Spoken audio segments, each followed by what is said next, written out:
Ready?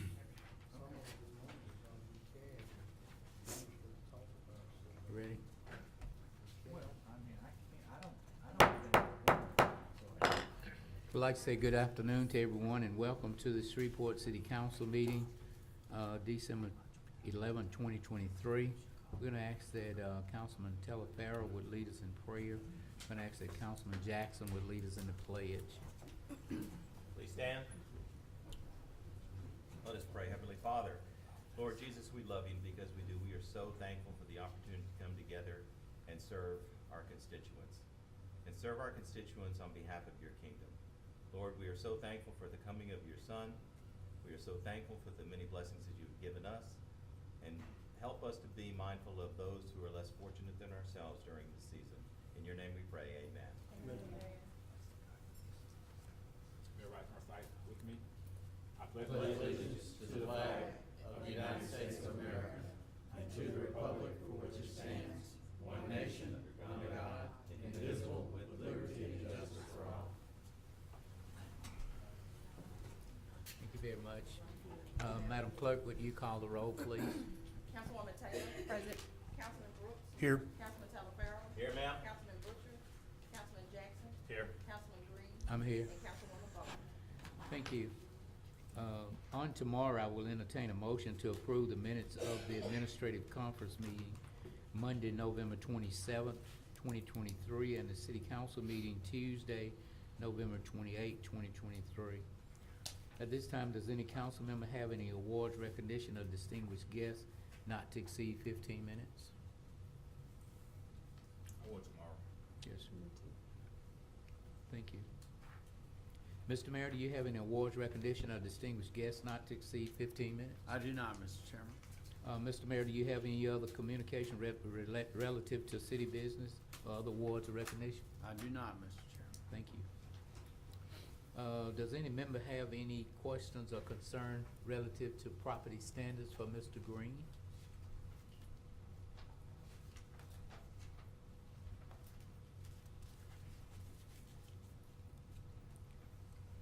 No one? Thank you, Mr. Green. Everyone should have received revenue collection plan, implementation report, finance, public hearing, there's none. Mr. Dodd, would there be any legislation added to the agenda tomorrow? Mr. Chairman, I'm not aware of any. Thank you. Today we will hear public comments on non-agenda items and agenda items as well. The Vice Chair will handle the names and the time. John Glover.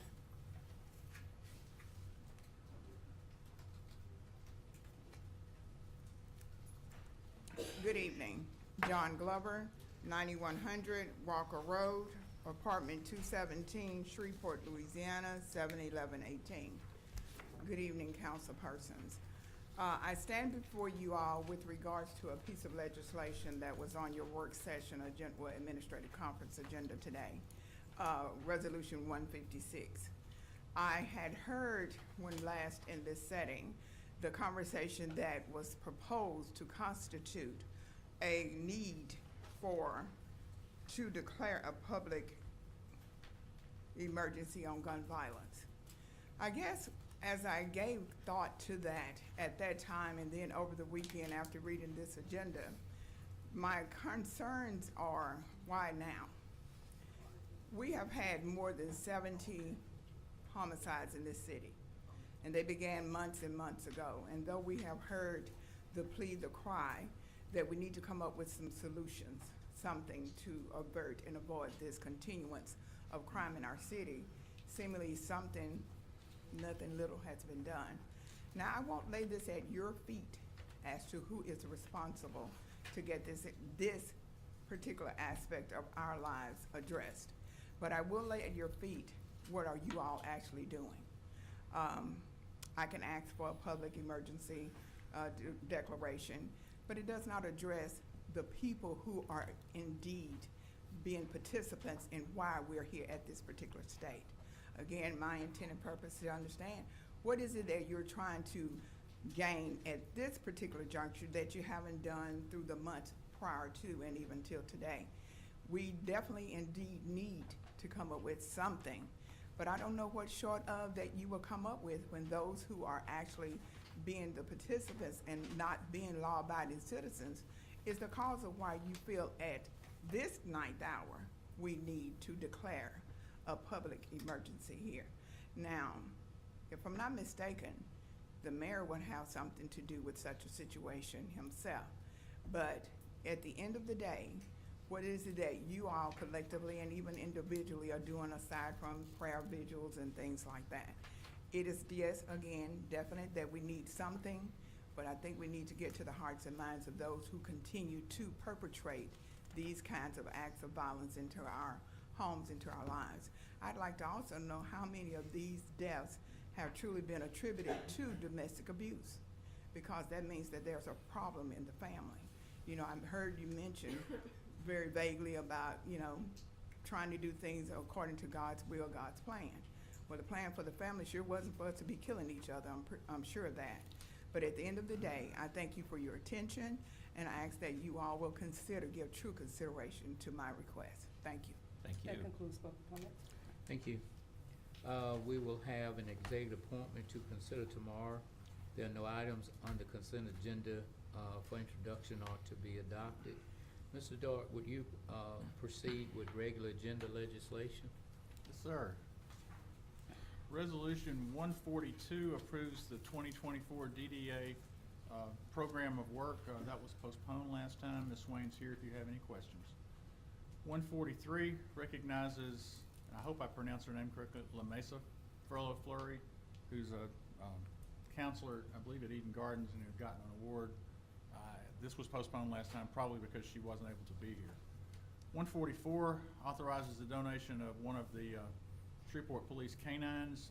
This one was gotten with some sort of grant stipulated that when that animal's handler retired, he also had to be retired. So that's what's happening here, and he's being, in fact, donated to the former handler. 145 amends the fee schedule for EMS to equalize us with Bossier. This is a part of the intent to increase EMS revenues by about 5% in next year's budget. 146 authorizes a contract with the African American Celebration Corporation for the African American History Parade. 147 and 148 authorize agreements for Mardi Gras parades with the crew of Harambe and the crew of Sobek. 149 authorizes the mayor to do a cooperative endeavor agreement between us and the state. This is for $955,000 that we're receiving from state capital outlay for work in the medical corridor. It's intended, I think, to be the first installment of what it will take to eventually help us restore the Linwood Avenue Bridge so it can be used again. 150 authorizes an amendment to the cooperative endeavor agreement between the city and the port to require, as part of that agreement, that we retain an industrial hygienist to inspect Fire Station 20 every quarter. 151 authorizes an amendment to the cooperative endeavor agreement also between the city and the port. What this will allow us to do is the port has some excess bond proceeds that they got mostly at some point because we paid them for some utility bonds that were done. And what this is going to allow us to do is to use that money that is otherwise just being there to repair Fire Station 20. That's the only purpose this has. Presumably it would also, because it's fairly loosely written, if it turns out there's any money left after Fire Station 20 is done, we could also use it for other mutually agreed upon infrastructure projects. 152 authorizes an amendment to the cooperative endeavor agreement between the city and sustainability partners. This is the long-awaited automated meter installation, start of that process. This will be a process that will begin next year with a pilot program and will probably extend out over several years to get the installations done. Sustainability will actually operate, maintain, and monitor all that work, so we don't have to buy them. We'll be paying them back over, I believe, 20 years? 153 authorizes an agreement between the city and the crew of Highland for Mardi Gras Parade. 155 honors the public artist Cadavian Baylor, whose work is all over town and lots of good places. 156 is the one that Ms. Glover was talking about, requesting the mayor to declare a public emergency on gun violence and violence against women and children. Are there any questions on any of those items? Councilman Butcher, on, 151, with the, bond money from the, port, Yes, ma'am. I requested and asked the administration to make sure that that money is clarified for the fire station, that it be written in black and white. Any other excess proceeds, that it specifically be identified what that particular money is used for. For one thing, I know that how serious it is to have the fire station there, but I want it to be spelled out in black and white in that particular language, where you will be able to know that this is what this particular money is for. So from talking to the administration and Mr. England, I believe that those funds can really only be used for that, for anything pertaining to fire service. Is that correct down there? I'm not sure that's necessarily the case. I know it's money that is available for this purpose, that is in a bond reserve account that that he's gotten approval to use. Whether it's solely available for this, I really couldn't tell you. I can find out. Ms. Taylor asked me this morning, and I asked Mr. Edwards and have not gotten an answer back whether he and Mr. Malone have a problem with a minor amendment that would make it clarified that this was in fact for Fire Station 20. So I just wanted the specificity for it, for Understand. those particular dollars. You have something? Mr. Edwards was looking over at me. Well, if he's looking over, he's certainly welcome to come practice a little law here. I just He wanted, had his hand up like this, Mr. Mayor, like me. So I was sitting on ready is what that was, just in Okay. case there are any specific questions. I don't think there'll be any problem adding more specific language.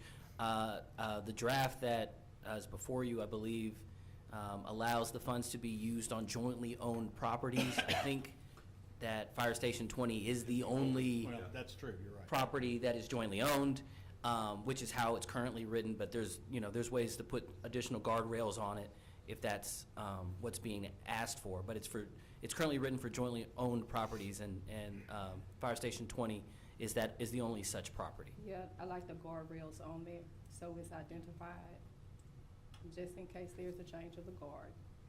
Understood. And I think the other aspect of that as well is there's some benchmarks that the city has to keep as far as the maintenance of that building. Is that correct? The main cooperative endeavor agreement has various maintenance specific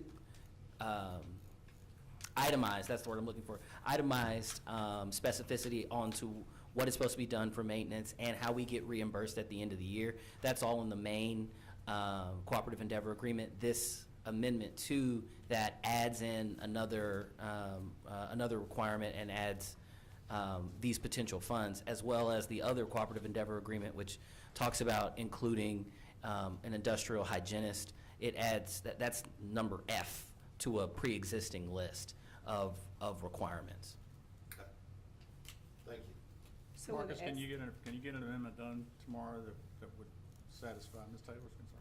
Absolutely. I won't be sleeping anyway. So with the excess funds, will that go for your maintenance that will be needed if there's any excess funds after this is complete?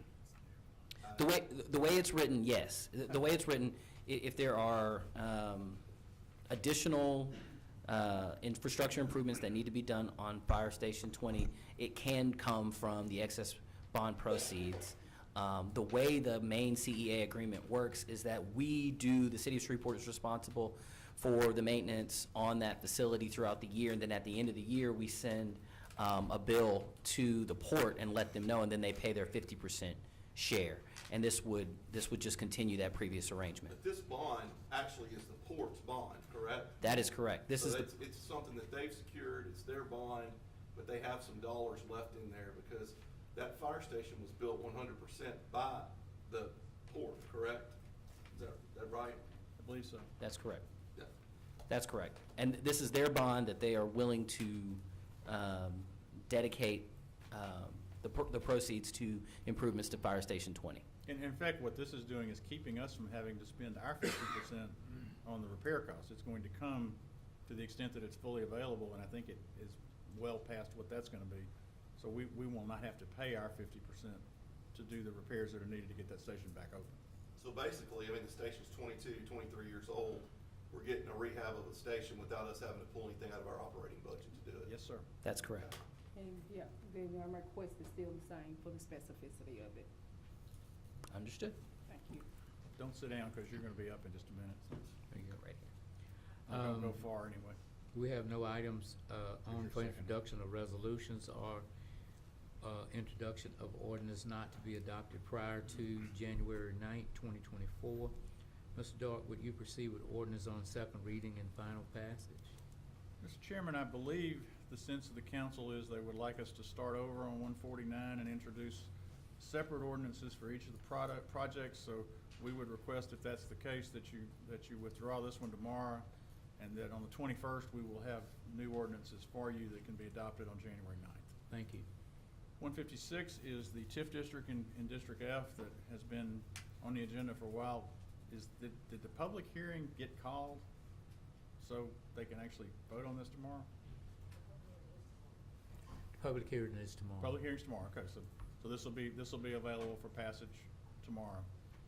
161 is a zoning case that was postponed last time because there were errors in the ordinance that needed to be fixed. The zoning applicant had requested C3 and only got C1. The ordinance still said C3, so they have an amendment to substitute all that out. 162 is the lease of the Millennium Studios property, and I suspect Mr. Edwards is gonna need to talk to you a little bit about that, because we have a revised lease agreement that was provided to the clerk this afternoon.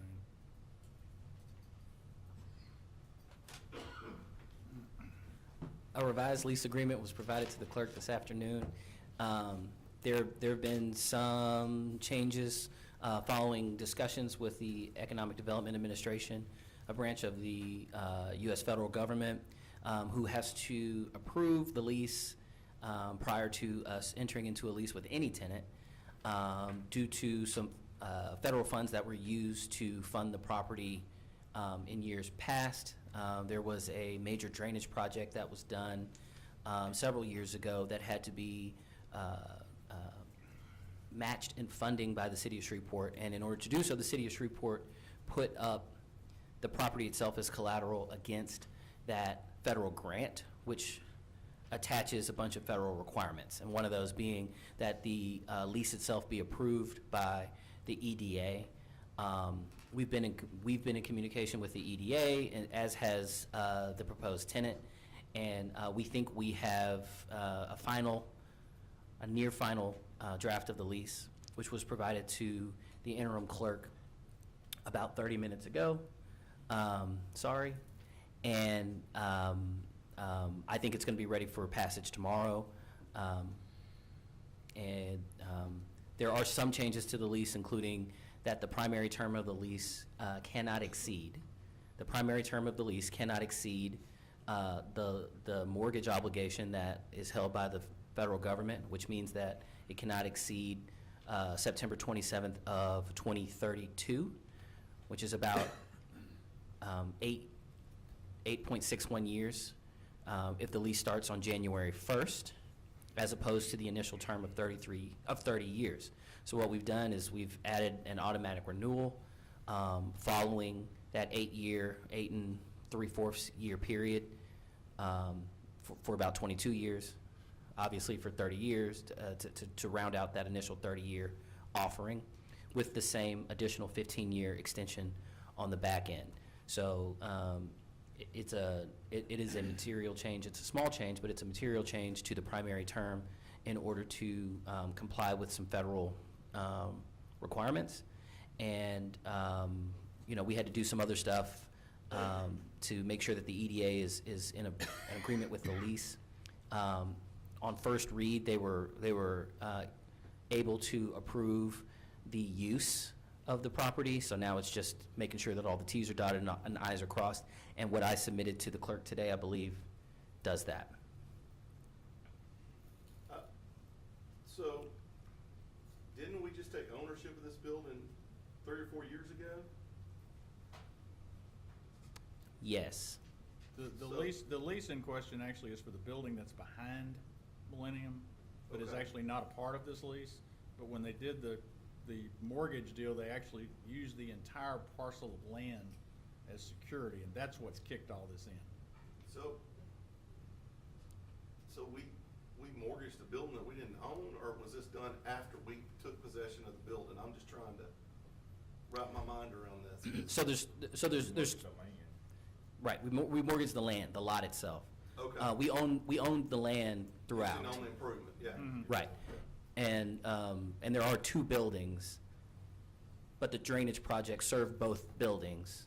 And so the land itself was the collateral on the federal grant to do the major drainage project. Okay. Thank you. Thank you. Thank you, Morris. Okay, got a couple of items that are amending the 2023 budgets. 163 and 167 are companions. We needed to put some more money in the solid waste fund, which is what 167 does, and providing that money is what 163 does. 164 amends the capital improvements budget, and what that does is provide, I believe, an additional $600,000 to the Fire Station 14 project so we can award that bid, and provides, I believe, $750,000 to a project that will replace the roof at Expo Hall. And those are both being funded, proposed, but with ARP money. 165 amends the capital budget to create a new project for the C.C. Antoine Museum and Arts Center. It's mostly state money, $420,000, and about $170,000 from community development. 166 amends the capital budget to correct a couple of minor errors that accounting caught. Doesn't change the funding. Just make sure that when they get to year end, all their I's will be dotted.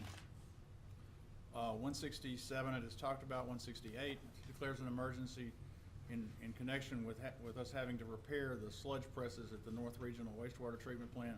You're having to get that one because the cost ended up over $150,000.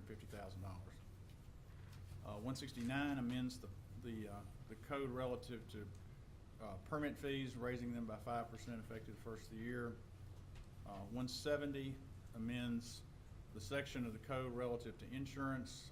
The insurance board voted to change the percentage that the city versus employees pay by 1% to make the city pay 1% less and employees pay and retirees pay 1% more.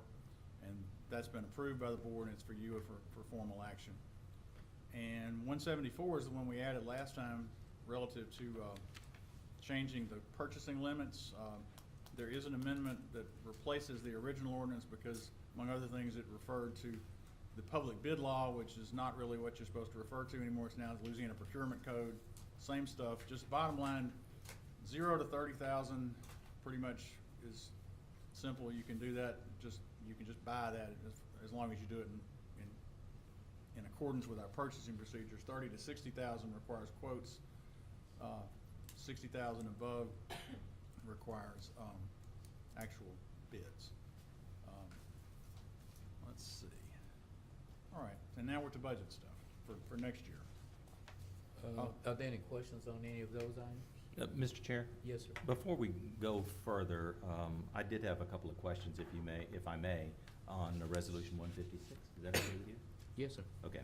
So, and maybe the chief may want to come up to the podium, because I think this is probably a joint effort between everyone that's put this together. I just have a couple of questions as that received some questions from my constituents as to the meat, I guess, of this resolution. And let me see if I can find it again. Hold on just a minute. And this is just for clarification, that's all. Obviously, we can't do enough to combat, crime in our city and to make everybody safe. And I guess I'll open this up to whomever can, shed some light on the reason that we're going to actually have a declaration of public emergency. It says the deployment of resources, so I'm understanding that this gives the mayor the opportunity or the latitude to reach outside the scope of the Shreveport Police Department and do what with other members of any law enforcement agency? That would be what I want him to do, because I'm the author of this. Yeah. I'm putting in the request to the mayor to call on every available resource that is needed to combat gun violence in the city of Shreveport. And the gun violence that we are experiencing against women and children. Since January of 2023, this council has gone in and to offer as much support as it can to the Shreveport Police Department by providing it with every sense of resources that it needs, from cameras that we have talked about issuing throughout the city of Shreveport to combat crime. In the last 14 days, we've had at least over 5 women to be shot, some that have extended into multiple deaths that are consistent within the city of Shreveport. If you look into the parish of New Orleans at this particular point in time, you will see where the governor-elect is calling on the attorney general to prosecute these cases for gun violence in preparation for a 2025 Super Bowl and getting the reduction in crime that is here. We have over 70+ homicides within the city of Shreveport. And we are not waiting at the last minute to do anything, because it is the mayor's responsibility to ensure that this city is safe. The council comes in and provides the resources. We've had a number of public safety meetings that Councilman Butcher and ourselves have come into plenty of agreement when it comes to whatever is needed when it comes to public safety within the city of Shreveport. And so at this time, I am asking, and it is only an ask because I cannot declare a public safety emergency. Only the mayor can do that. But we are in a public health crisis, and I don't think that any hospital will tell you any differently, as we had them to come to this council last year and tell us that of the number of gun violence individuals that they see rolling into Oshner at this particular point in time. How many more do we need to let die within the city of Shreveport before we sit up over here and say, oh, we are in an emergency? That's where I am at this particular point. It is up to this council to vote it up or down. It is up to this mayor to decide if you are going to go over here and put out every entity and use every resource that we have. I understand that you cannot disclose all plans, but what I hear from my constituents with the 17+ shootings that I've had in one district, with mass shootings that I've had 2 in my district, I'm not waiting on anything else. If there is something that needs to be done, I want it done with every entity of law enforcement that is here within the city of Shreveport and abroad. If there are any additional resources, I want them. If there is something that we are missing, then tell me what it is, because I am more than capable at this particular point of calling in whomever it is that I need to call in for the protection and the safety of the citizens of this city. You cannot drive down some streets in this city without the fear of getting shot. That is the reality of where we are. It is not happenstance. It is real within this city. And unless we are serious about our position when it comes to crime, this is where we are. When it comes to domestic violence, those things that we cannot control, if we need to increase our task force to get the information out there to women and some men who are facing with the domestic violence, then we need to do that. If we need to increase our social media task force to understand and speak in that particular language of what needs to be happening, what we see on social media, then we need to do that. This is not a conversation that is new for me. It is one that I have talked about since I've been on this council, and even more so at the beginning of this year. So the proposal is not the mayor's. It is the proposal that I'm submitting as the council person who is seeing nothing but a surge of violence in her district. Chief, would like to comment? I can't follow that. I'm good with that. When I took this position as chief, I made a vow that I would seek and accept any help from anyone, anywhere possible, that would help our city be a safer city. Over the course of time, we have in fact reached out to every possible resource locally that is available, and ask for help and encourage their help.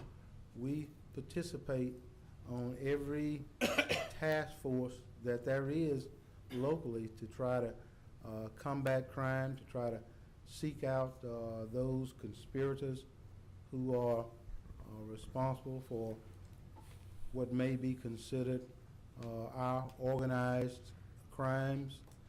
So we are doing as much as we can with what we have available. And I guess the question would be, well, what else is there available? We participate with the FBI, the DEA, just about every acronym that you can think of. We are working in partnership to try to combat our crime. I don't know what else there is we can do, but I am open-minded to any suggestion that anyone has. Chief, let me ask you a question. Yes, sir. If in fact we do this declaration, would it also assist you, and if you needed to, whereas we got a certain amount of money that you can do that we would have be in violation of the bid law, would it be possible that if this passed, that if you needed some stuff, then we could avoid, maybe it's a question for the city attorney, maybe you can answer, we could avoid waiting for 90 days, or we could avoid waiting for a time limit. We could get it like quick, fast, and in a hurry, so that we could assist you all and what you need and having the equipment you need. Whereas you wouldn't be like Bernie on Andy Griffin only having one bullet, when you could basically have the whole stack. And so it's like, for an instance, me, when I leave here today, I will have to decide which way I'm gonna go home, because certain streets, certain areas, and I know there are no, at this particular time is our entire city, but with my mind thinking, I gotta decide which way am I gonna go home. If I exit off at Monkhouse, I'm scared to death, because we know and everybody know that everything in the world is happening on Monkhouse Drive. So it would help some peace of mind that we have another piece of the puzzle to do what we need to do. Some time ago, Councilman Buches, he was here with us on the last administration when I attempted to do this.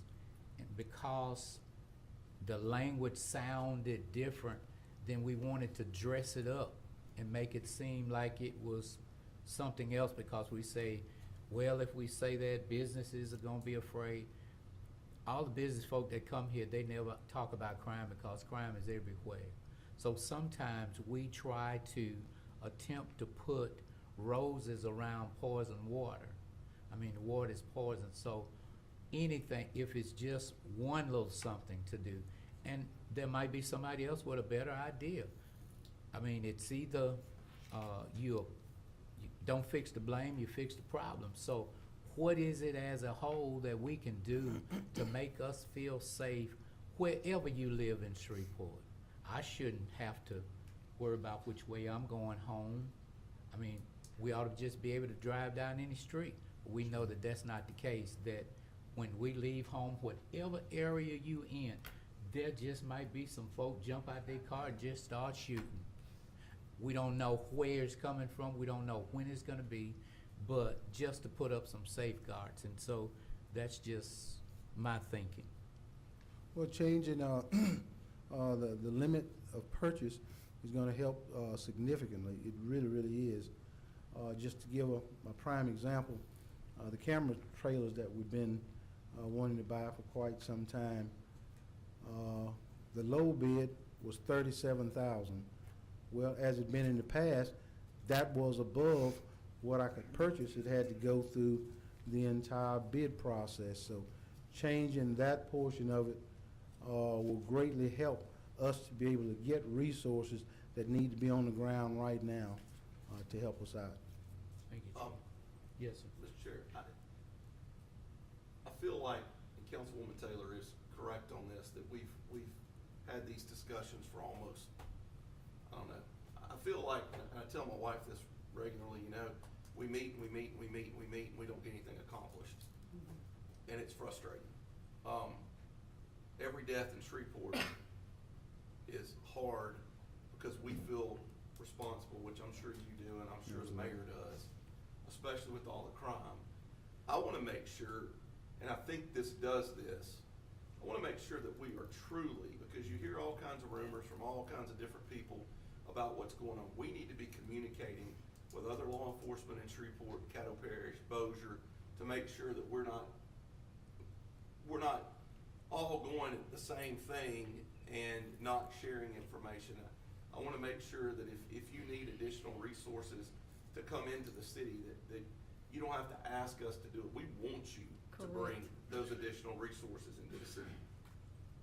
I think we're just at a point now with 70-some odd murders in the city that we need some help. And it's just like Councilman Green said, I spent a lot of time talking to a young man the other night that's daughter was murdered in a neighborhood that we may not think a murder would happen. And my comment to him is, there's no place in Shreveport that you're immune. Now, some people in my district may have their head buried and think, oh, that ain't gonna happen to us. But it's just like the streets that we talk about. We all drive these streets. It's a problem. And it's nothing against you or what the Shreveport Police Department does. I just think that if we can offer you the help that you need, whether it be financially or help or encouragement, we have a lot of resources that we could be using that I just don't think that we are, Chief, and I'm not the police chief, but we can encourage you by this ordinance to please start, or this resolution, to please start using these resources more. I've said for years that I wish that in the outlying areas, like in Councilman Jackson's district and my district, the ones that are really outside the city where the sheriff's office is rolling up and down the road all the time, down Williamson Way and down Flournoy Lucas, let them take some of the minor calls in those areas for us. If we even have to pay them, if we have to fund them with X amount of dollars to start taking the calls that were in what has been annexed since like 1993, that will free up our people inside the city. Those are the ideas that I'm looking for, because what we're doing is we're meeting and we're talking and we're doing resolutions and we're doing all this, and it's just getting worse. And so I will support this. I think that it's a good piece of legislation. A lot of people have contacted me because they're scared it's something to do with taking your guns away. There's No. nothing in here that says it's taking your guns away. Basically what we're saying is we want the police to use and the administration to use every aspect. And this stuff of, we are coordinating some, but we just can't, we don't, you just may not know about it. I think that part of it is we want you. It's almost like when you're scared and you run to your daddy and you say, please, Daddy, is everything okay? We want you to tell us it's okay, because we're all scared sitting up here, and I know the citizens are too. So this, I don't want you to take any offense to this or the Please don't. mayor, but we're just, I think we're at a point now where we need to look outside the box. Let me say for the record, I do not want to take your guns away, not from responsible gun owners that have their weapons Exactly. registered. I do not want that, but I do want them taken away for the irresponsible individuals in this city that is causing so much pain to a number of our citizens that live here. So I don't want you to take your gun away, because that means you have to take away mine. I do not believe that any of you can think of any agency here within our region that has jurisdiction within Caddo Parish that over the course of the past couple of years, we have not reached out to. I don't think you can find not a one that we constantly are in touch with and communicating, coordinating our efforts to combat crime, because the same people that make bad decisions, make bad judgment, don't have any boundaries, whether it's in the city or not. We have in fact attempted creative ways of thinking, just as you mentioned, and acts even offered for overtime to bring the sheriff's department in closer in those outlining districts. So what you're talking about is nothing new, but all I can do is offer and ask and plead. When I talked to Sheriff Prater about it, he said that it's a money situation for him because he can't afford to take those officers. And I said, well, then we need to, you know, if we don't have the officers to hire back, then maybe we can start hiring back your officers in that. And I don't think any of us up here have a problem with doing that. Of course, we want our own officers to make that extra money if that's something that they want to do, if they're not fatigued. I don't want an Correct. I've officer made that working suggestion. 18 Correct. hours, because that's when you have incidents that happen. Yeah. Correct. I made that suggestion. What we can't overlook, I am 144, 45 police officers in the rear, with more retiring on a weekly, on a monthly basis. It's 3 or 4 more that's in the queue that's gonna retire within the next 60 days. The sheriff's department, if you talk with them, they are almost in the same boat. If you talk with LSP, they are in the same boat. So you cannot overlook that the people that I'm asking for extra help is in a worse shape than I am, but they still have to do as we do, work with what you got to take care of the responsibilities in your area of concern. Chief, what I'm hoping comes from this ordinance is really more executive sessions where you can talk more candid about what's really going on. I know you have to be careful with what you say in the public. Yes, sir. But right now, from this horseshoe, we don't really know what questions to ask you because we don't truly know what's going on. And I think that's where some of the problem arises. For example, of the 70 murders, you know, how many of those could have actually been prevented? You know, we always talk about the number of officers we have on the streets, Yeah. but when we start looking at these scenarios and murders, I've always was told you can't stop a motivated person with a gun. Ms. Glover brought up some good points. You know, if this is domestic violence, if it's dealing with individuals in the household, then none of this stops that. But Right. this individuals on this horseshoe, we need to know that. We need to know candidly what's going on with our city. Which of these murders are tied together? Which ones are not tied together? And again, I know you can't speak about that in a public manner, but I'm hoping if we declare this a state of emergency, that we can start having these executive sessions dealing with public safety so we can have a better understanding of truly what's going on. Therefore, we will have the information on how to better assist you. Sure. Well, each day, unlike most of you, as you alluded to earlier, Councilman Butcher, each day I hurt. Each time someone's life is lost, it's like you're pulling a gut out of me. In my office, there is a board, a map of the city of Shreveport that faces my desk that I look at all day long. On that map, there's a push pin on every location where someone gets killed, color-coded by female, by male, by juvenile. So every day, I'm looking at that, trying to think of some way to predict where the next tragedy may occur. But in doing so, I'm hurting just like those people are hurting because I'm feeling responsible for that. I'm feeling that I have not done enough to protect our community. So I am creative in my thinking, constantly looking for ways and ideas to do our jobs as police officers better, more efficiently. Other agencies that I can use, that I consult with. So we are trying. We are trying, and I assure you that money has not been the problem.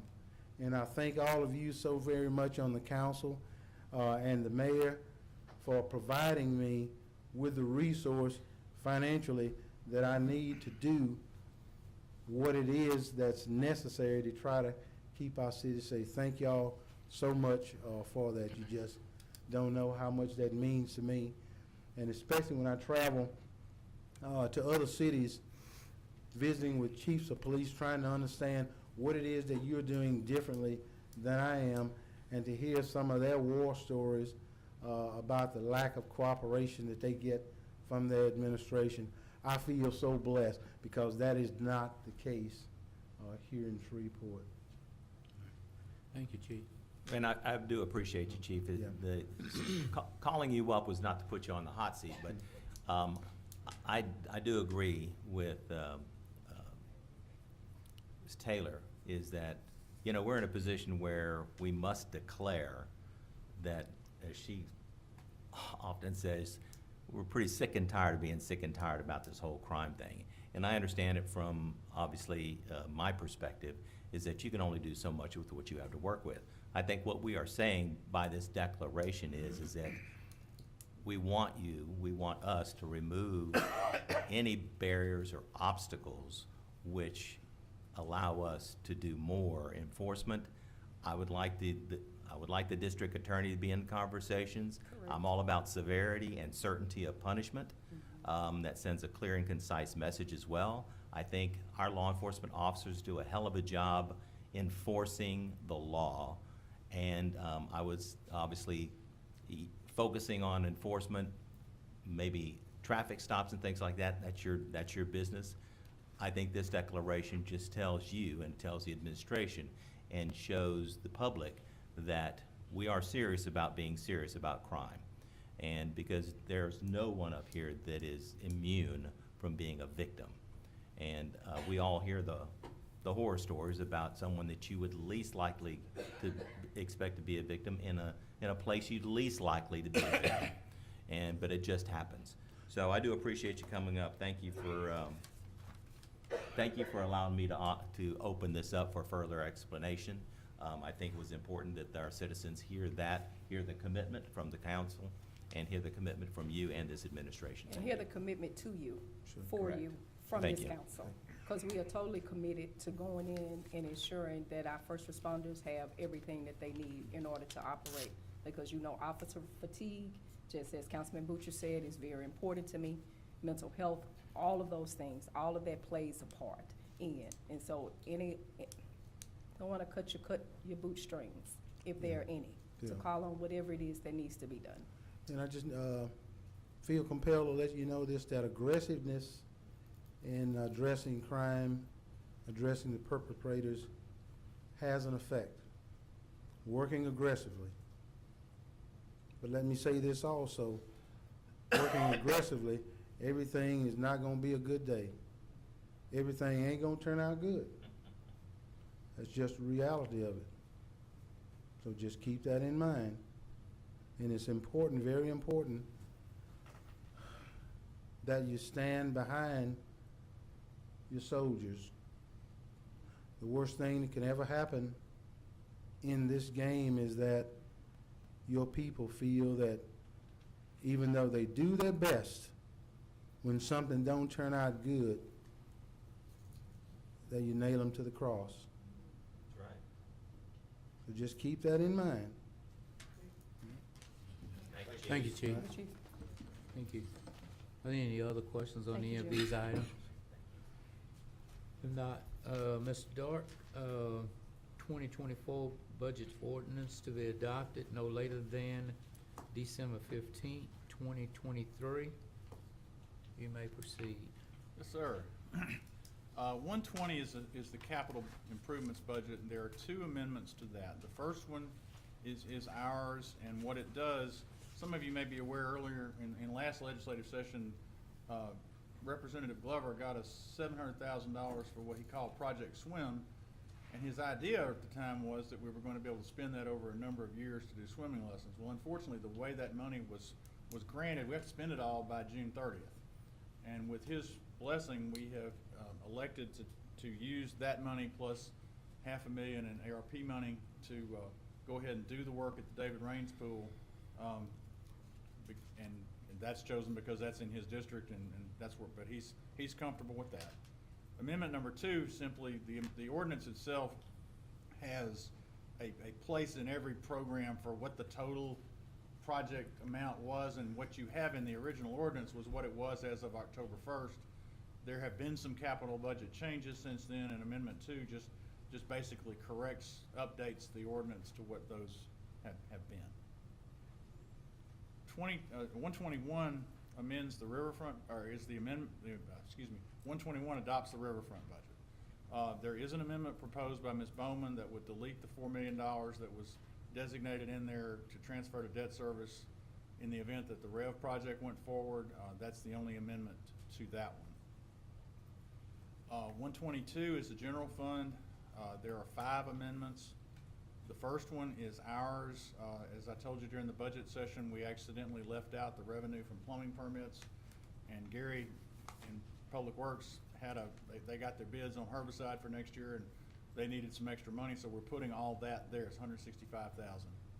Number 2 is an amendment that's also ours, that the mayor has decided that he really would like to go ahead and put in the 24 budget a communications person that has been recommended to him by a number of folks.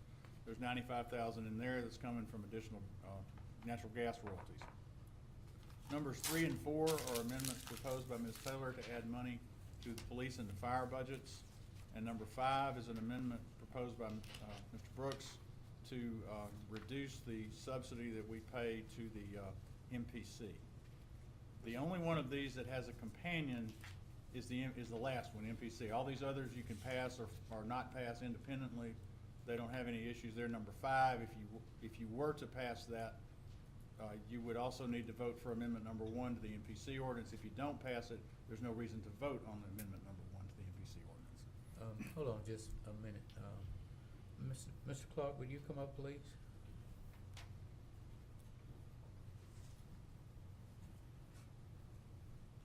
The rest is off my phone. My iPad's died. Okay. Thank you, Mr. Clark, for coming. How you doing today? I'm okay. How are you today? I'm doing fine. Listen, this cut from your budget, what would that put the state of the MPC in?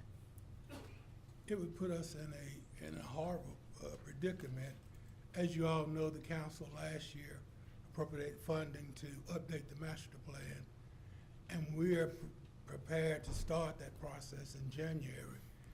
We would have to probably reduce our staff by at least 2 planners that we had planned to incorporate into that process, because this is going to be a 12-month process, and we had made significant plans with the consulting firm on exactly how we were going to reach out and touch every inch of the city.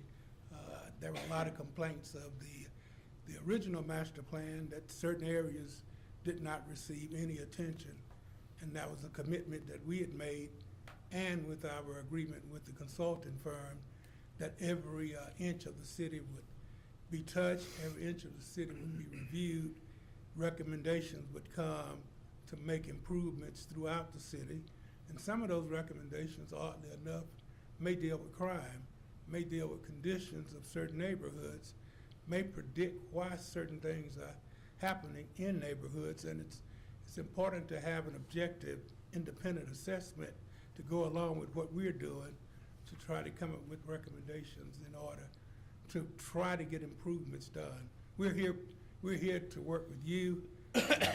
We are the best management tool that you can have. We do all the research for you. We provided you with all kind of recommendations. So that gets significantly impacted when you start taking money away. And we had no preparation. We had no warning whatsoever. We just had to start preparing to spoil some young person's Christmas. Mr. Clark, one of the complaints that we hear, and you and I have talked about this, is the speed in which MPC and the city permits department and all that works. With reducing this, if you have to lose staff, is this gonna hurt worse? Is time gonna be more critical? Are we gonna be looking at more delays? I mean, It's going to slow it down. It's inevitable that it will slow down. We have planners that are intake planners that accept applications. As you recall, you were here. when I assumed this position, that was one of the first things that the Greater Chamber of Commerce, the Committee of 100, and the development community asked for, because we were functioning slower than Bossier City. And they were being told that, you know, you could go to Bossier to get things done, and where it takes 3 weeks to Shreveport, it would take a week in Bossier. So we had to totally revamp our process, but you need people in order to expedite processes. And you take away people, our process will slow down, and there will be more criticism. So the other flip side of what I hear is that several of the board members are not business friendly. I don't necessarily think that that's your fault. I think that that's a selection of people that we've put on the board, and I'm not calling any board member out because I appreciate their service. But just like when the mayor appointed somebody to the ZBA, I wanted to make sure from this point forward that we're putting the best forward. So I think that the council has a little bit of responsibility here to vet the mayor's choices on the MPC and the ZBA. And I just don't feel like we did that last term as well as we probably should have. So, I mean, and I'm not trying to get you to talk about your board because you work for them, but do you feel like there are weaknesses on the board? I think that there is need for improvement in every aspect of what we do, but I feel like there need for improvements in whatever aspect we do in the city as a whole. I think we can all do better. I think we can all become more efficient. But I just share with you, every day we study, and every day we research and review how to make the MPC as efficient as it possibly can be. And we're able to get that information to the boards and make recommendations to them. That doesn't mean they're gonna vote with you, though. It doesn't mean, you know, that's the way the wonderful process works. It doesn't mean they're gonna accept our recommendations, like it doesn't mean you're gonna accept their recommendations, but it's the system. But we try to make sure that in our part of starting the process, that it's shortened to whatever length that's possible to shorten it to. Well, I would hope that there would be some room, if this does not pass, for you to maybe meet with each one of the council members, and let us go over our concerns. I feel like you and I have an open line of communications, but maybe there are others that don't communicate like you and I do. And there obviously is a problem where this would not have been, suggested. So I'm not voting for it. I've already told Councilman Brooks that I'm not, but I do think that this does raise a flag that we need to look and see what if it's the board, if it's you, if it's the MPC as a whole, there obviously is enough. And I mean, I get some complaints, but I kind of walk people. I mean, I got a guy, you know my problem I'm having down off of Ellerby Road. He's not happy with the MPC, but there's not much you can do about it. So, anyway, that's just my 2 cents worth. I mean, I just want to hear clarification from Councilman Brooks, if you're able to speak on it.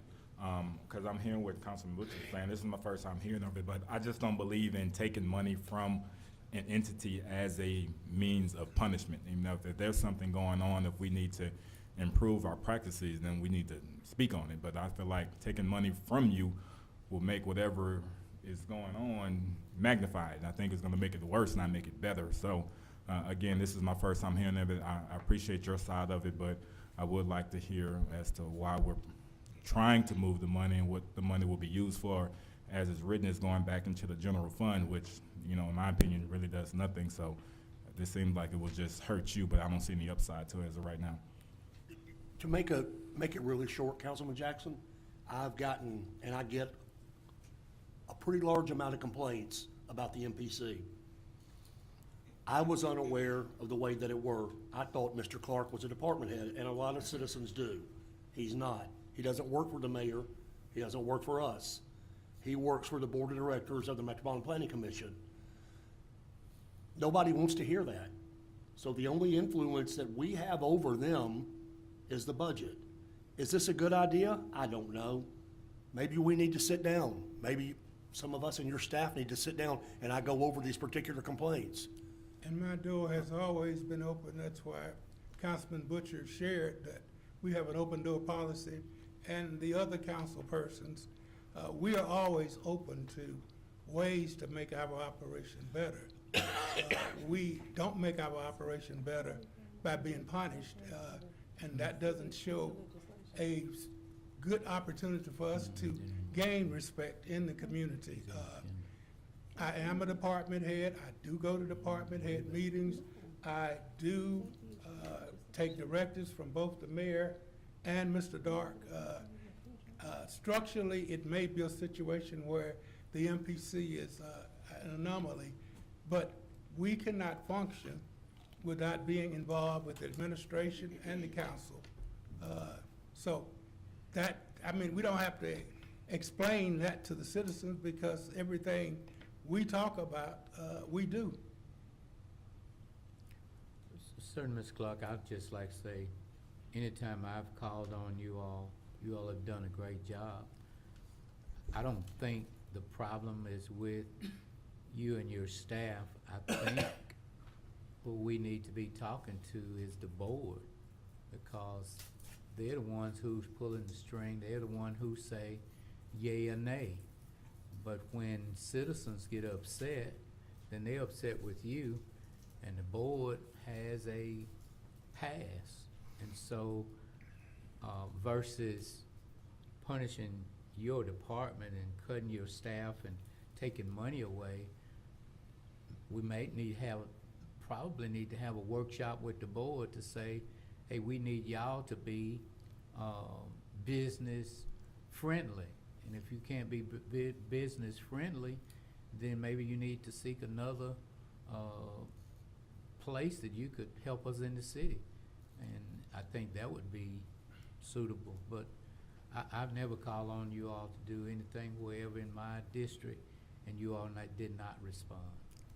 And if I may, Chairman Green, I think we're extremely business friendly. I think that we do everything we possibly can to meet the needs of businesses. We provide pre-application conferences. We've set up neighborhood participation plan meetings. We've done everything to shorten the period of getting approvals for businesses, because we've sort of slowed down the appeals to you. We sort of slowed down the chambers being packed because we get all of that out of the way up front, and then once it's time for the hearing, it's just a pretty smooth process. I would personally like to know, what complaints are coming in. I think that if you're doing land use, you have a 50-50 chance of making part people happy, part people unhappy. And once people get unhappy for some strange, unbeknown reason with the Metropolitan Planning Commission, they continue to hold those grudges. We're only doing what the ordinance allows us to do. We have no desire to be powerful. We have no desire to make anybody miserable. We're only trying to instill orderly development of our city. And we've done some incredible things, I think, in trying to pursue that path. But, we still need support. And this is not exactly support. But we're here for whatever you need us to do. When I was talking about business friendly, I was just going on what Councilman Butcher had said about some board members are not business friendly. And of course, I know you can't say that about you, but I was just going on what he had said. Well, that has been said, and I also would like to ask the administration, is there any way for you to send us via email the current board members of the ZBA and the MPC and what their term is, just so we know kind of what's coming up? We certainly can do that. Thank you. Thank you, if there's nothing else, thank you, Mr. Clark. Thank you, Mr. Clark. Thank you all. Mr. Chair, Yes. on the Amendment 3 that I have for appropriations for police and fire, because the main concern for me is the defunding of those positions. So can the administration tell me how much money do we have in reserves? The budget as it stands right now calls for a reserve of $25 million, which is what we start the year with. Okay, so we have 25 million in reserves. And so we are looking at going in and defunding these field positions with police and fire, correct? What we have tried to do with, and it's really a different set of situations, so let's start with police. What we told police is, we will support everything you are trying to do regarding recruiting.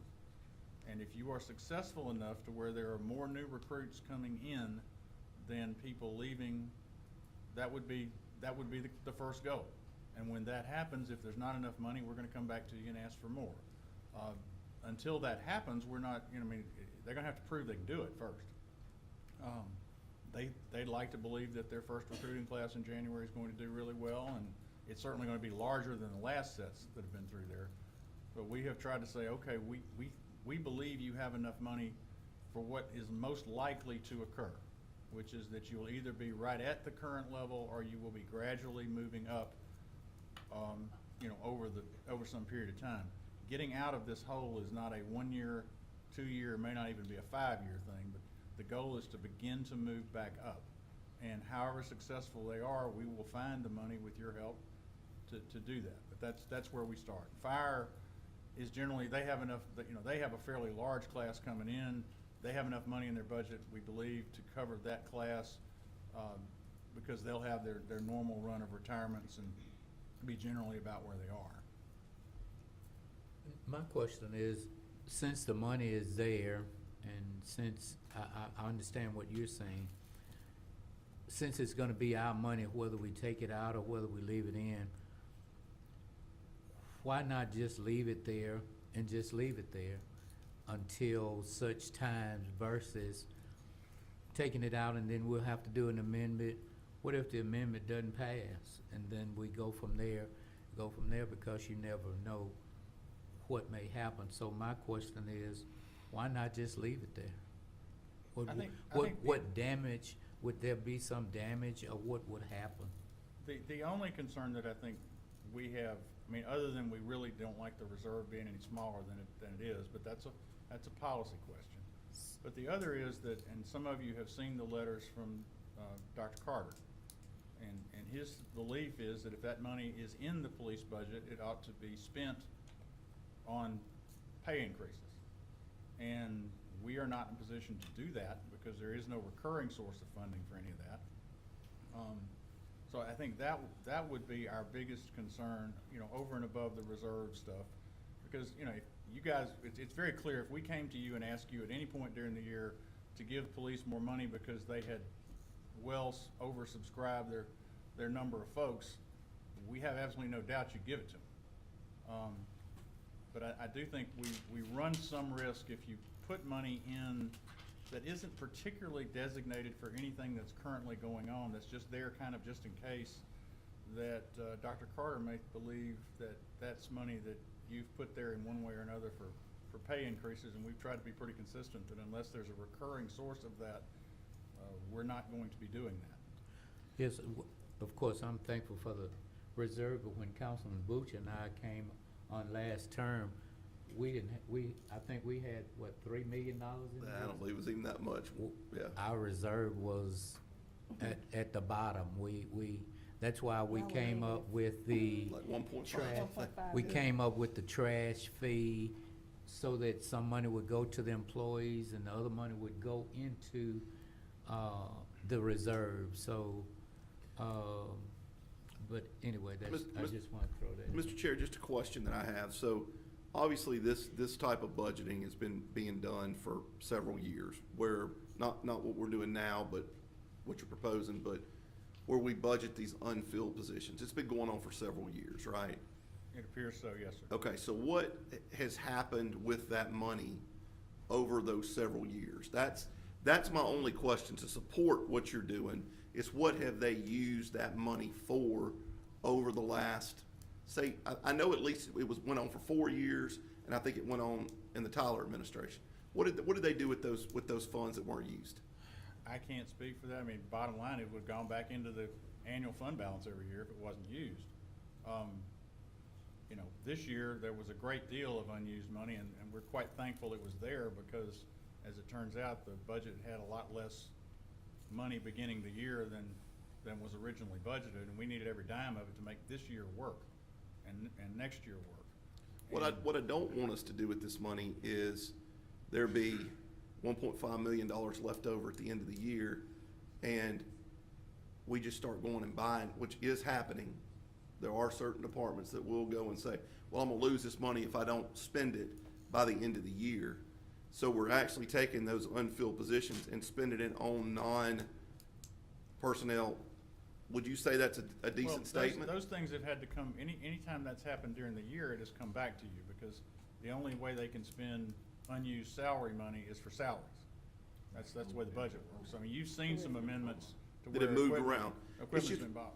When we see them, we don't, I know it's coming from personnel services and we see that, but sometimes it's hard to catalog how much we're actually moving over. But I'm not for depleting that. I'm not for Yeah, depleting it either, yeah, but I'm, depleting, that's a large sum to deplete for fire and police, especially in the crisis that we're in right now. Yeah. If we're saying to the chief and to the police department that they are doing everything that's applicable in their power in order to, make this city safe, then structurally, I think there are some things that we probably need to do differently as the administration. And I moved some money back because I'm not looking at a point to go that, let's say that you get a recruitment class and you have a large recruitment class. I'm not going in, let me go find the money. I want the money to be there I got you. already, because we don't know what's going to happen. And by far, what I'm proposing is definitely not enough, and going in and doing so. I'm thinking on bare minimum, you're gonna need at least probably 4.5 million for, police and maybe 2.5 for fire, if I go over there and look at those numbers. But I'm not for playing Russian roulette with that, not with public safety. Mr. Chair? Yes, sir. Yeah, my concern is, I think you muted you. Move. I mute myself? Okay, there we go. My concern is that I understand the recruitment. In other words, if you perform, we reward you. If you don't, then we don't. The concern that I have is that if we want our police department to go recruit the best and the brightest, what's the incentive? economic carrot? And I think it's all economy. I think it's salaries. What's the carrot that we're giving them authorization to use to get the best and the brightest? I understand, I get the pay rate, I get the 2%, the 3%, the cost of living, whatever. I think we all agree that that's, in our world of law enforcement, that is not enough. I think there has to be some other opportunities for us to lure, well, that's not probably what, recruit,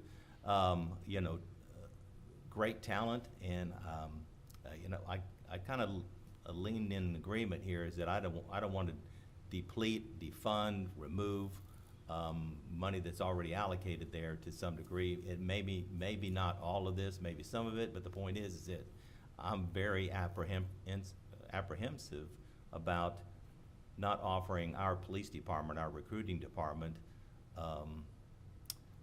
that carrot that they need to go out and separate us from everybody else. Why should you become a police officer in Shreveport rather than going LSP or the sheriff's office or any other sheriff's office that happens, to be recruiting our officers, so.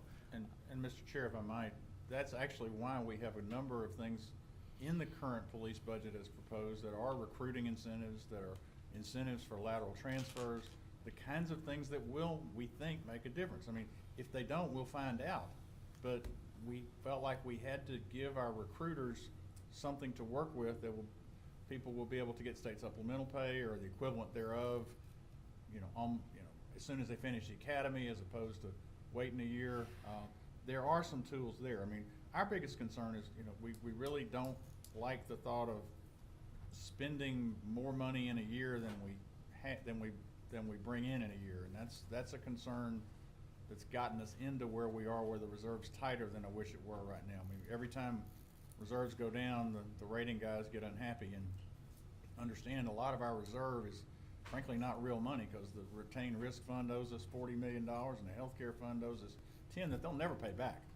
So, you know, it is a concern. I mean, you're going to, you know, you're going to vote however you wish, but that one does concern us. Again, police in 2 weeks or 3 weeks can have any amendment you want. Anytime it turns out we need it, we won't know if they don't have enough money until September, because that's about when we'd find those kind of things out. But we'll have a better idea a little sooner than that, only because we'll know what recruiting class number 1 look like, and by then we'll probably begin to know what recruiting class number 2 next year looks like. How much money have you all already taken from police this year? I don't know that we took any money from police. They end up not spending a good bit of what was budgeted. We moved some money. You have moved some, because we've moved various things into equipment. Everything that we moved, however, went to something else in police. No, because we did not do any amendments to the police budget that crossed departmental lines. I mean, we didn't take money out of police to put it in fire or public works or somewhere else.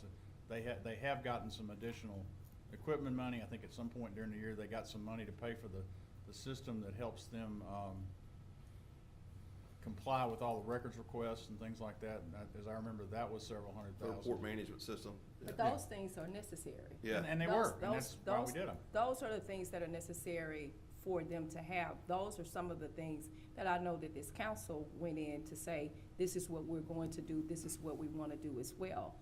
My thing is, again, and I know that we're talking about police and fire, but I think about water and sewer and all of our other employees that are out there that are on our front line of defense. When we're saying, and if Chief Wayne just said that we have to make sure that when we are putting them out front and their job is public safety and to save lives, that they know that we are behind them, giving them that level of support that they need in order to effectively do their job. And if we're telling them that this is what we're going to that we're going to take this particular money, and then you prove to me that you can do X, Y, and Z in a climate that we already know is tight. We already advertising for 20+ positions. There's not in the police department, but just at the city of Shreveport alone. So we have to go back and look at structurally what it is that we're doing and what message with this that we're actually sending to first responders. And I don't think that this is the way to be able to do that. You say it's $26 million in reserve? 25, but yeah. How much? 25, Okay. close enough. Mr. Chairman, one other thing.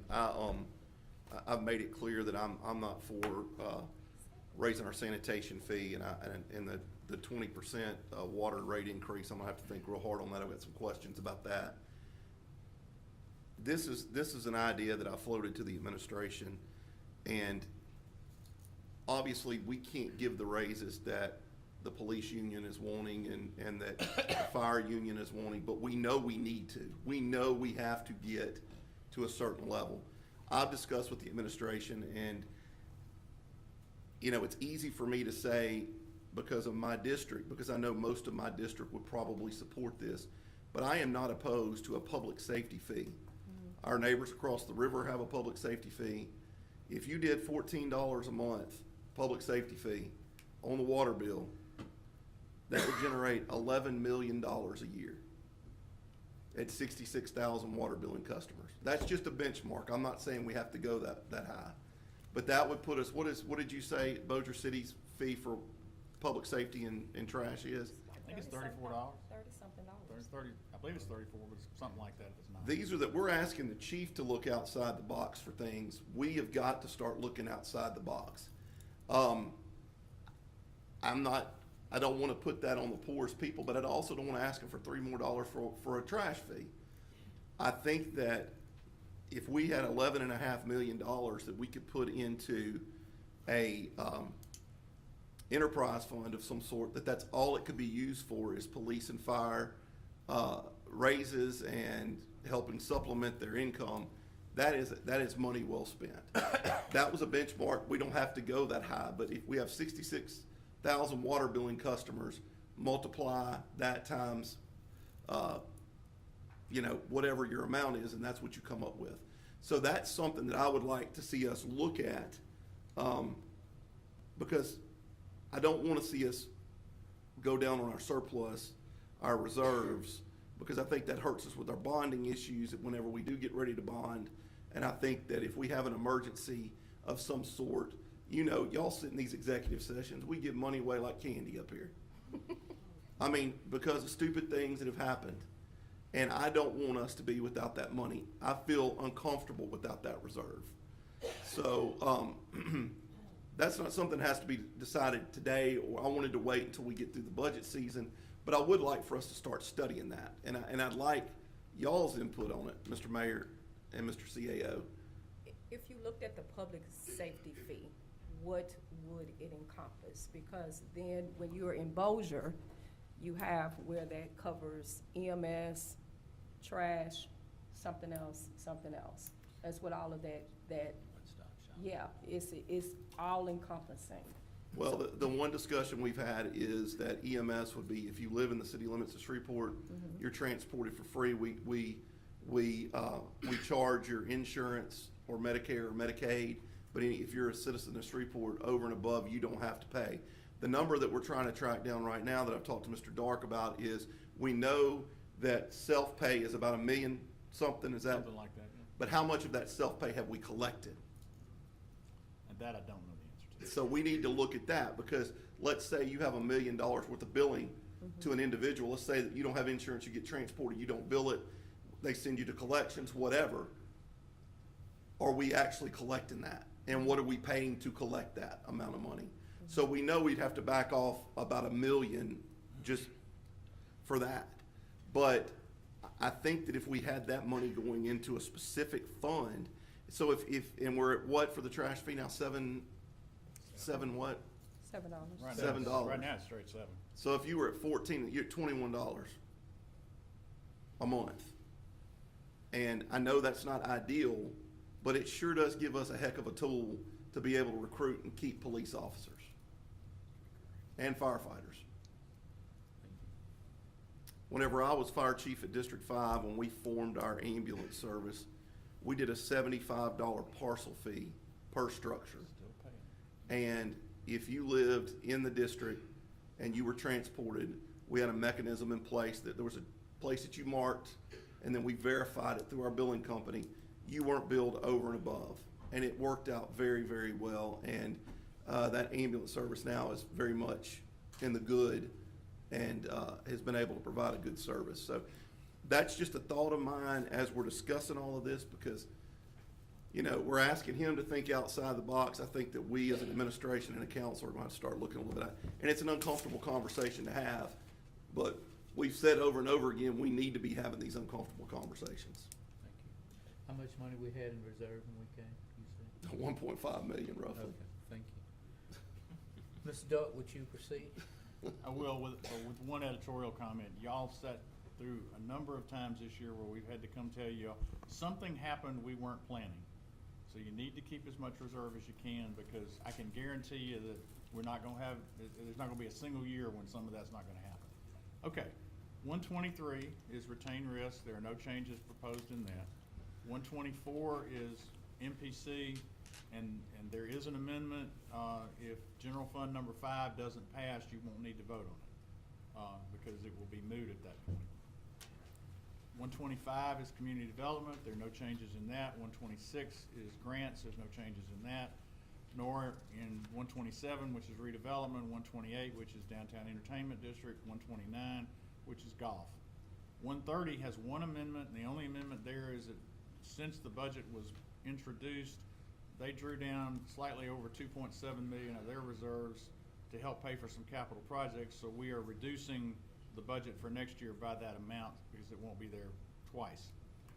131 has an amendment to, and its purpose, I believe, was to strip out the funding for the water and sewer rate increase. Our opinion is that even if that is a worthy thing to do, you've kind of overdone it. It's $26 million in the amendment, We think that number is probably somewhere between 19 and 20, and would hope that perhaps you might change that before tomorrow, because that's about what we think the 20% will come into. I think some of y'all are aware we're trying to work on a potential alternative to that, which I'm hoping we may even be able to introduce to you on the 21st. We'll see. It depends on how quickly the legal work gets done. Councilman Butcher, on this particular one with we at 131, are we talking about the water and sewer? Yes, ma'am. Yes, ma'am. This is the amendment that I did to remove that 20% from that point, because I think that there needs to be another way that we're looking at that. First of all, I think that we have got to educate our public on what this is going to cost them. I don't think that you should see a 20% increase on your bill and then you don't know what that is going to cost you. So I think that needs to be education on the administration's part and going in and doing so. I also think that the education process has to be, you know, what particular plans are available. But another caveat to that is that we need to make sure that we have looked at every viable resource before we decide that this is going to be the bottom line figure when it comes to this budgeting process. 20% can be a lot of money for some people when you're talking about an increase on water and sewer. Some may be able to pay it without hesitation. We need to look at a system that is going to be applicable for everybody. But I don't think that you just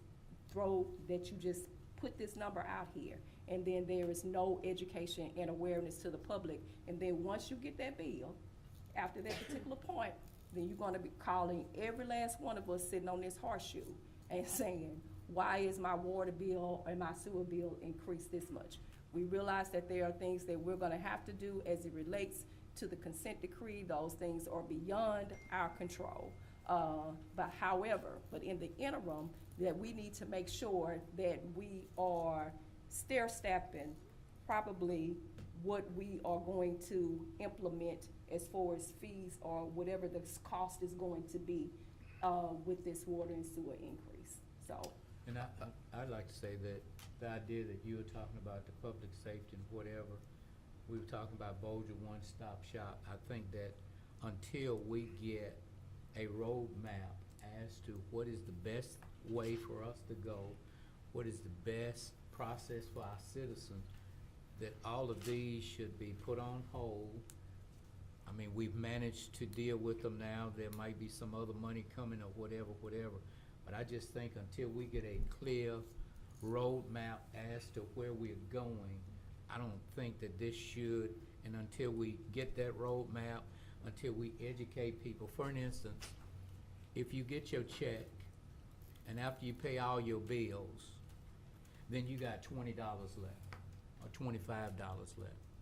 Then you say, okay, we're gonna put this 20, then you say we're gonna put this 3, then you say we're gonna do what else? Then that leads to crime, because I gotta figure out a way how to survive. And I don't think at this point that it ought to be put on our citizens to try to figure out a way to survive. There are people that, yeah, you can pay it, but what about the next person that can't? I know we have $500,000 that we pay water bills, but once you've done it 3 times, okay, then what happens then?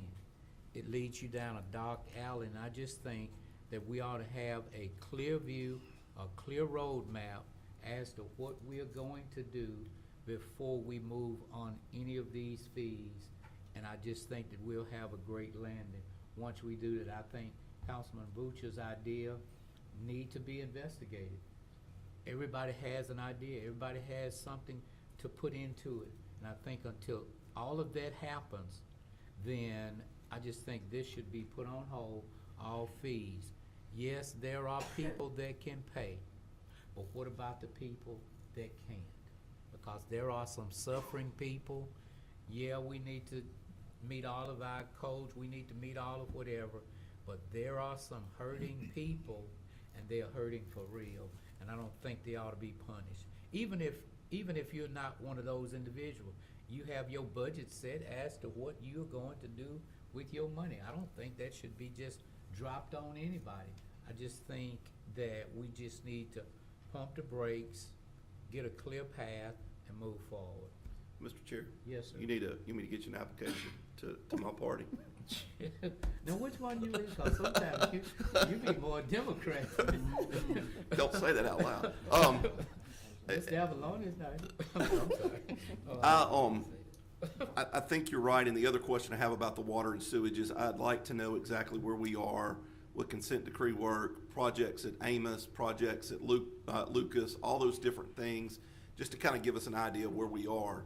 So those are some things I think we can get going down the road. I'd like a time frame on it. I don't want this to, like we just discussed, meet just to meet. The other question I have is, I know that I have an electric bill up in Spring Hill for energy, and every time I pay my electric bill for energy, they give you an option to pay $3 or $4 towards a fund to help underprivileged.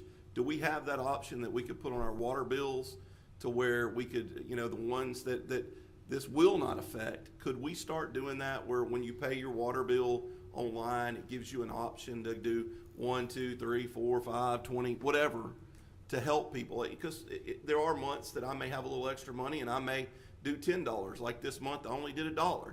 But, that adds up. If you've got 66,000 customers, that adds up, and it could go into a special fund. So that's just an idea that could maybe raise that 500,000 up, Chairman. Yes. Were you asking the administration, Eddie? Yes, I was asking the administration, is there any way that we could look into doing that?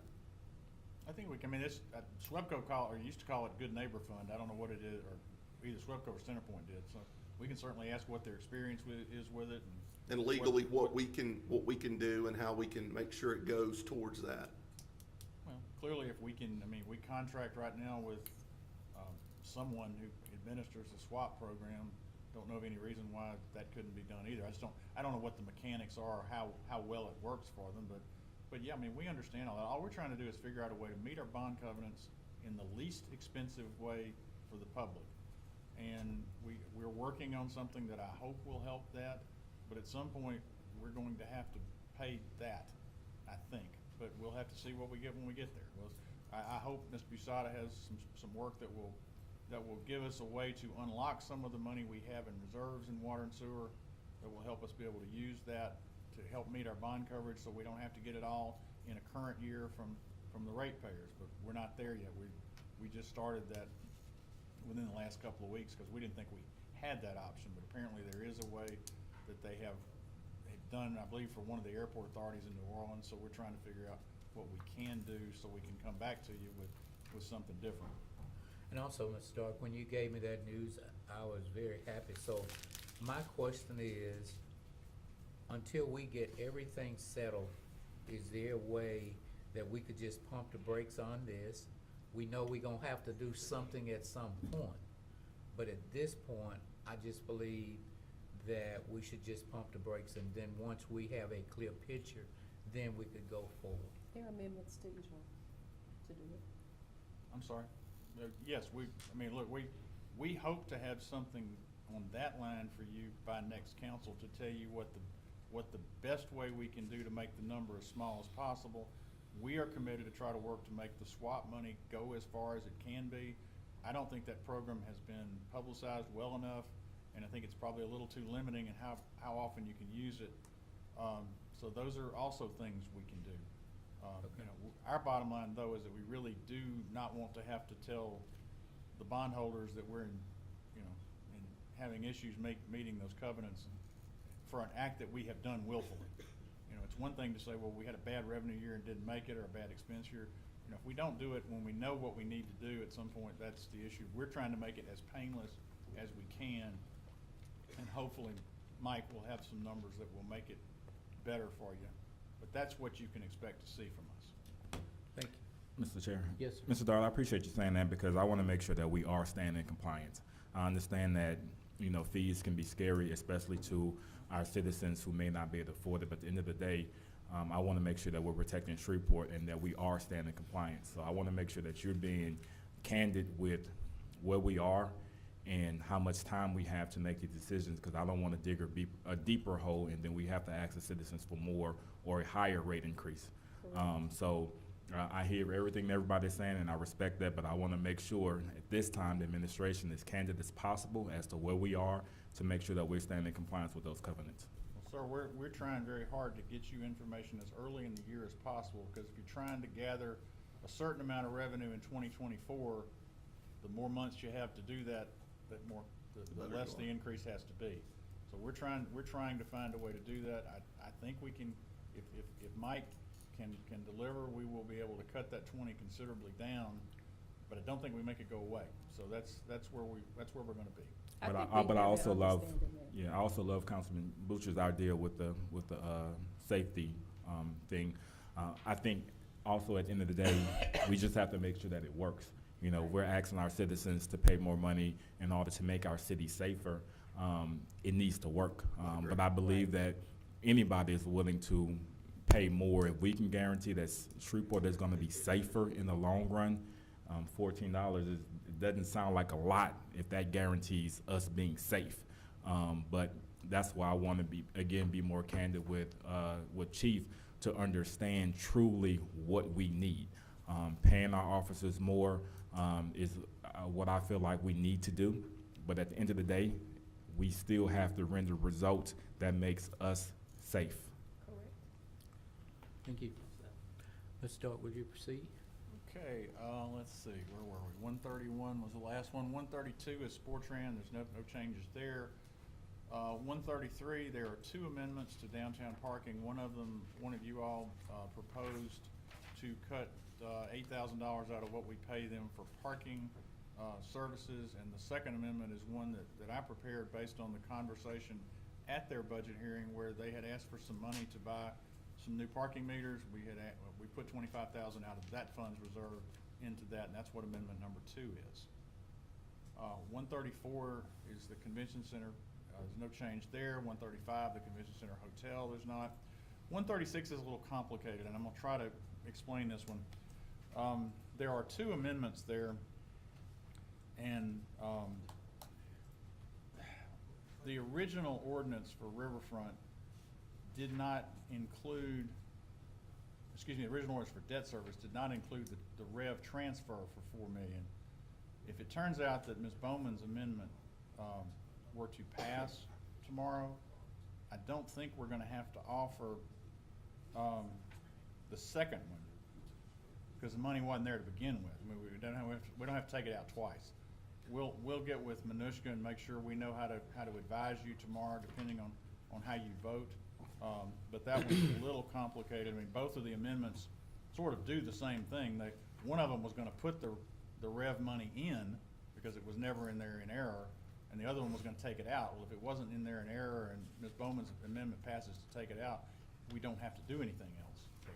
So we'll try to make sure we have all that understood, in time to vote tomorrow. 137 is solid waste, and it has an amendment that takes the garbage fee number out, but it does not take it out by, moving more money from general fund. It just simply takes $1.8 million or so out of their contractual services, which I must tell you will require us at some point to come back and ask for more money, because that money is what pays the landfill fee, the landfill contractor mostly.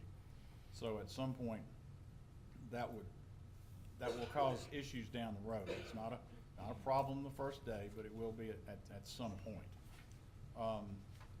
138 amends the budget for the streets fund. There's no change in that at this time, nor in 139 for diversion. 140 is the public safety fund, and I told y'all when we did the meeting that we might have to amend that, because we were purely guessing how much money of that would be spent this year, and we've lowered that estimate of what they're gonna spend and move some of that into next year so they can spend it. So that's all we're really trying to do there. And I believe that concludes all those. Mr. Chair, Yes. so, Mr. Dark, do we have the legislation for the bid increase? For the what? Increase for the Yeah. bid amount? Yes, we do. It's- It's available for you to vote tomorrow. I believe it's 174 maybe? Yes. Okay. So, you say 174? Yes, ordinance 174, the last one right before you get to the budget ordinances. Okay, So they will be able to buy, our intention right now is presumably to buy a trailer with this year's money and turn around and buy another one in January when we've started over. that's as quick as we can do it with the limits we have, so. Provided that this particular legislation passes, how soon will the chief be able to go in and order the trailer cams? Don't get me lying, but I think things are effective 7 days after the mayor signs them. Is that the way that works? So essentially, most things tend to be effective. They probably would not be able to do anything until the week after Christmas. I mean, the week between Christmas and New Year's. And if it doesn't, this fund carries over. So it's not like, they don't lose this if it turns out it's January 3rd. Right, I wasn't worried, I knew that, I just wanted to make sure that, is chief here? How many days, Tanya, does it? 8 today. Okay, He has been told, so as chief, soon as as this soon as happens, this get rolling. happens, then you get ready to go ahead on and, if this passes, you can get ready to go ahead on and send it on in and push the button, as the chairman say. Push the button. Fingers on it, but as soon as it's governmental legal, we'll make it happen. Also, too, as I look at the requirements for the mental health app, will that fall into that same category? Exactly. Okay, so then we can push the button on that as well. So Chief, one quick question, since we're talking about needs. This body cam situation, I think Councilman Talaferro and I have met and talked, and where are we right now with new body cams? We've had some conversations, myself, Mr. Dart, and a manufacturer, to try to move forward. What we have is beginning to expire, as you well know. Technology, 5, 6 years old, is old technology, and it's beginning to fail. But we are making progress on moving forward. Are you talking to Axon, or is Yes, it? sir. We had Axon in here last Friday. That is correct. And Okay. the chief and I and Angela Willis and Antoine White met with them. They have a couple of issues that I think we worked our way through pretty well. Excuse me. They have price increase first of the year. Sorry. And they have prepared something that city attorney's gonna look at that will, without any penalty to us, keep that price until the middle of April, when we will know if we have money. So I think that's the intent right now. We are trying to find a way to make that work. And we had a good meeting with them. I think they understand better now how big a project that actually is, because it really is going to be a major event to make it work. But we are going to try every way we can to find money to do that. Well, I'm not trying to push it on, but I mean, when we met with them, the mayor was there and Mr. Dart was there, and it was a very informative meeting, but also the watch guard people, I was impressed with them too when I met with them 2 or 3 years ago. So I know there's options out there, but I don't want us, I think part of the problem is, you were just asking us to support the officers, and I think we all do, but I think we need to support them by giving them the resources that they need for what they're doing to be documented. And I like the Axon deal where if they're on a bridge in Bossier and you have somebody pull a weapon, Bossier's activate just like ours activate, and that's all there. It's just a streamlined deal, and I think we're right now kind of Mickey Mousing it along for lack of better terms. And I think it's just gonna be better for us if we could go with someone like Axon. So anything I can do to help push that along, I'm 100% for it. They had some awesome technology that we like moving forward, and yes, we are a little bit behind. Download the footage from all the cameras.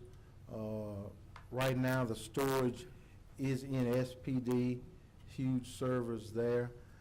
Cars and body cam now have to come back to SPD to download, but here's the crazy thing. It takes it a while, it only downloads a few at a time, and if an officer gets a call and have to go, guess what? It cuts off. Whenever you come back, that starts all over again. It is, I ain't gonna say horrible, but it's what we're working with. But in the future, cars will constantly download as we decentralize out to our substations around town. That won't be a problem because hotspots cars gonna download constantly wherever they are, and the data stored in in the cloud. Just a lot of great Well, I like things that, coming the forward. aspect of too, that, Yeah. the dash cams and the body cams can be seen by the real-time crime center. So how long does it take to get this particular technology? What are we waiting on? And Well, a lot of it was contracts that needed to expire and, Well, bottom line is we're waiting on $2.6 million right now. Yeah. And we are trying to find a way to find it. recurring $2.6 Yeah, million. recurring for 5 years, $2.6 million. Yeah, it's, And it's really about $2 million because they have a grant for some of it. They have a little money in the budgets you're gonna pass tomorrow for some replacement tasers. So, I mean, we're looking for a number for next year. It's around 2 million. I think we have a way to do it. It's just not final yet, and it wasn't gonna be final before tomorrow. But bottom line is, I was convinced we can do this. It's going to be most of a 6-month process to make all of it work, because you gotta buy all this stuff. That's actually the easy part. It's retraining people, because it's sort of like, you know, and I'm not a video gamer, but if you pick up a console you've never seen, you gotta figure out where the buttons are, because there are more of them and they're in different places than maybe the camera and the taser you were using. So there's a certain amount of retraining that has to go into that, but the folks the people they're talking about bringing here to help do it, one of them is somebody who's done this same kind of transition in Baton Rouge. So, I mean, we feel like there's plenty of, capability there. We just gotta make the money work, and we talked, and they were very nice to us to say, look, we know you have a relatively short fuse where you're gonna be able to decide one way or the other, and with no penalty and no obligation, they're gonna let us go out into the early spring with that, so. 3 to 4 vehicles a day it take is what their team would be able to make the transition, because the old stuff got to come out and the new stuff go in. It would take at a minimum 75 days. And a great thing about it, they take the old stuff, didn't he say a rebate or something was discounted in there for them taking the old stuff? Yeah, they're off our taking it, and hands? it's included in their price. Yeah. Is there any way that possibly, and I don't know what our schedule is, we just have one meeting after Christmas, or is it before Christmas? Is there any way that possibly we could, maybe have Axon come and give the council a presentation? I think it would be worth all of us seeing what they're proposing. Do you think they could do that for us? It might be easier, given the holidays, for them to do it after the first of the year. That's fine, because we're, Because, I mean, one of them came from Covington and one of them came from, I think, Dallas or somewhere like that, and, why don't we try to set them up to come to the first administrative conference after the new year, if that's okay? We'll see what we can do with them. I mean, I Okay. don't know what their schedule is, but yeah, we'll do our best to get them here. All right, thank you, Chief. Thank you. Councilman Butcher, you forgot to mention my name about the body cam. I kind of think I'm the reason for the season. So, well, we'll just Hey, leave it right there, I'll just say. take them to trails. Take them to trails. Oh. And look who's been fighting for me. Thank you. Okay. Mr. Dark, I'd just like to thank you for taking us through this budget period. You've done a great job by explaining everything, and I just think that we owe you a hand clap of praise. You look so lovely today, so I just think we ought to just give you a hand. Thank you very much, and thank you, Mr. Mayor. And also thanks to Tanya and Jackie and to our staff. Would you just give them a great big hand, because they've done a great job. Thank you very much. And Alan, you don't have to wear blue and gold tomorrow. I'm just throw that out. I appreciate that resolution. Then the table legislation, Madam Clerk. Thank you. We have no property standards or ABO appeals to consider today. We have no MPC or ZBA appeals to consider tomorrow. Are there any other appeals, Madam Clerk? No, sir. Thank you. Are there any reports from officers, boards, and committees? Madam Clerk, is there a clerk's report? After you adjourn this meeting, can you give us time to set up for the special meeting? Yes, ma'am. Thank you. And executive session, none. There was one thing that I recall that I missed. We do have an executive appointment tomorrow. Who is that? We didn't, we missed that. Assistant City Engineer, I believe. Daniel Ferris Oh, no, sorry. That was for the Shreveport Environmental Court. That's right. I apologize. Okay. If, Okay. Thank you. if I may, Mr. Chairman, to explain that. Yes, sir. Because of the way that we're gonna be trying to prosecute some things in property standards. We needed to get Monique out of that so there wouldn't be a conflict of interest. So she has done a wonderful, wonderful job. I want to make it very clear that it isn't because of her, but that's why we're gonna have somebody else from outside, so the city attorney has more ability to prosecute criminal matters on property standards. Yes, sir. Thank you, Mr. Mayor, for that Thank you. explanation. I just recalled that I had forgot to talk about the executive appointment. If there's nothing else to